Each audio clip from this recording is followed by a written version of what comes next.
ከምድር በታች የተደበቀ የኢትዮጵያ ድንቅ አልማዝ ተፈጥሮ የራሷን ካቴድራል የሰራችበት ቦታ በባሌ ዞን የሚገኝ በተፈጥሮ ጥበብ የተሰራ አስደናቂና ሚስጥራዊ የከርሰ ምድር ድንቅ ስራ።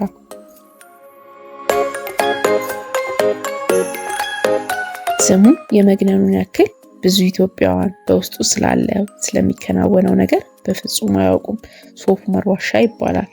ቱሪስቶች ባህሩን አቋርጠው ይጎበኙታል። ዛሬ ስለ ሶፍ ዑመር ዋሻ ጥቂት እንጎበኛለን።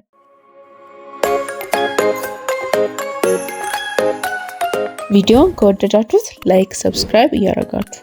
ይህ ዋሻ በዓለም ካሉ ረጅም የኖራ ድንጋይ ሌይምስቶን ዋሻዎች አንዱ ሲሆን በአፍሪካም ትልቁ ዋሻ ነው።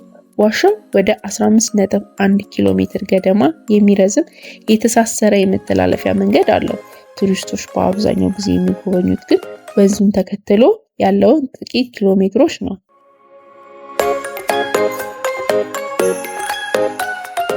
ሶፍ ዑመር ዋሻ ልዩ የሚያደርገው የዋቤ ወንዝ ለብዙ ሺህ ዓመታት ድንጋዩን እየበሳ በውስጡ ማለፉ ነው።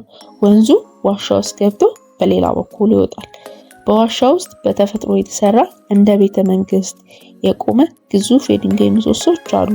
ዋሻው ስሙን ያገኘው ከብዙ ዓመታት በፊት በቦታው ይኖሩ ከነበሩ ሼክ ሶፍ ዑመር ከተባሉ ቅዱስ ሰው ስም ነው። ለረጅም ዘመናት ለሙስሊም ማህበረሰብ እንደ መስገጃ፣ እንደ ቅዱስ ስፍራ ሲያገለግል ቆይቷል።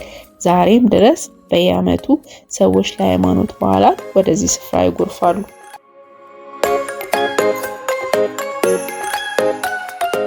የሶፍ ዑመር ዋሻ ዋና መግቢያ ቡለንተናዩ ሙካ ይባላል። ይህ ጸሎት የሚደረግበት ቦታ ነው። በአካባቢው ነዋሪዎች ዘንድ ዋሻው ትልቅ ክብርና የመንፈሳዊነት ስሜት የሚሰጥ ቦታ ነው።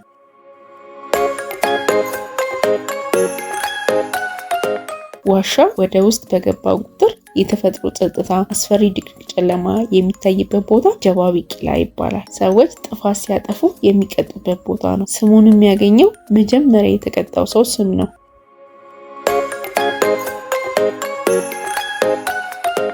ሶፍ ዑመር ዋሻን ማስተዳደር የሚችለው ከሶፍ ዑመር የዘር ግንድ ወንድ ልጅ የሆነ ሲሆን በአሁኑ ተረኛ 21ኛው ትውልድ የሆነው አብዱል ጀማል ሺህ አህመድ ነው። በውሃ አማካኝነት ድንጋዩ ተሸርሽሮ የፈጠራቸው የተለያዩ ቅርጾች ዋሻው ሰፊ አዳራሽና ጠባብ መንገድ ፈጥሯል። በዋሻው ጣሪያ ላይ በሺዎች የሚቆጠሩ የሌሊት ወፎች ተንጠልጥለው ማየት የተለመደ ነው። በሌላ ቪዲዮ እስከምንገናኝ ሰላማችሁ ይብዛ እያልኩኝ በዚህ አበቃለሁ።